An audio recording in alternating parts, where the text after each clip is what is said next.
Wargaming, are you trying to kill your game?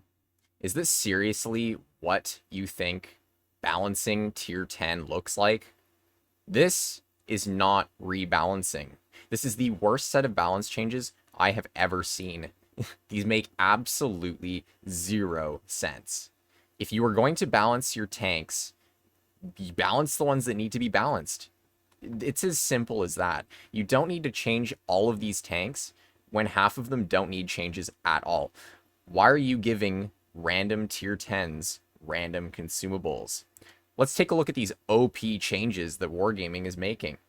Tungsten shells on the T22.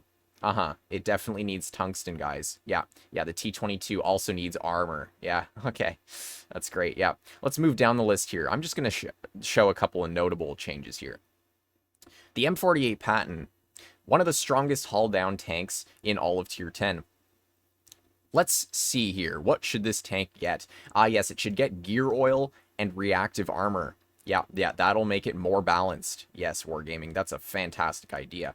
Let's keep moving down the list. Let's remove horsepower from the E4. Let's also take away 10 meters of view range, because that definitely is going to balance out the tank. And let's add additional armor. Let's take a look at the E50M. Here we go. Getting into the mindset of a Wargaming balancing department employee. The E50M, oh yes, it's one of the strongest tier 10 mediums already. Let's buff that thing like crazy. Let's give it reactive armor. Let's give it more side armor and more turret armor all around. That's going to balance it out, guys. We're good. We're Wargaming. We know how to balance our game. Let's take a look here. Let's go down. Yes, the Leo 1. On the other hand of the spectrum, you have the E50M, one of the strongest mediums at tier 10. And here you go down to the Leo 1, a tank that requires so much skill to play. It's one of the worst performing mediums at tier 10 right now. You know what? We're Wargaming. Let's make this tank worse. Let's remove all its DPM. Let's give it 50 more hit points. That's going to make a difference. And let's remove some of its forward speed and give it, yes, gear oil. That's going to make total sense. Let's give the VK72 less armor on its turret by 60 plus millimeters. That's going to fix it, guys. Oh, yes. Let's literally destroy the VK72's ability to bounce any shells. Let's add Hesh. Premium shells. You heard that right, guys. Premium Hesh to the Chieftain Mark 6. Let's also give it tungsten shells and gear oil. Yeah, because, you know, the Chieftain Mark 6 being one of the most balanced and most enjoyable tanks to play in the entire tier. Let's just ruin that by giving it random consumables that it doesn't need, and let's remove its ability to hit shells. And, oh yeah, let's just give it more Hesh. Let's just make it a Hesh firing gun in general. Like, these are so stupid. Why are you changing the Super Conqueror? Also, why is it called the Super Horse? I don't understand. Thank you, Google Translate.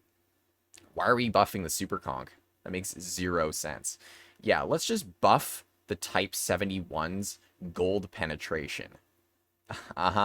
Yeah, that's a good idea. A tank that already has one of the highest penning guns in tier 10 because it has premium AP.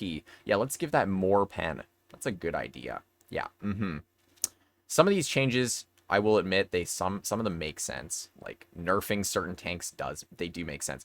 But why are we giving the 121B more health, more horsepower, more armor?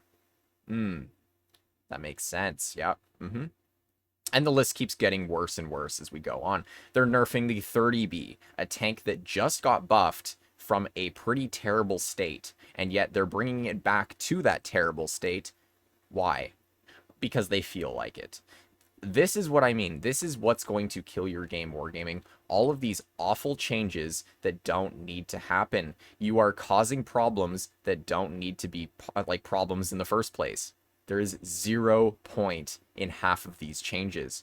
If you are still watching this video and you haven't checked out Peter KEKW's video as well as Droodles' video on what tier 10 should actually be balanced like, go check out those videos now. I will not be making a 50-minute long video on this channel explaining what every tank should be balanced like, because personally for me, my opinions and my tier 10 balancing values align very closely with those other two videos. So if I was to basically repeat myself or repeat what other YouTubers are saying in another 50-minute video, it would not make sense to me.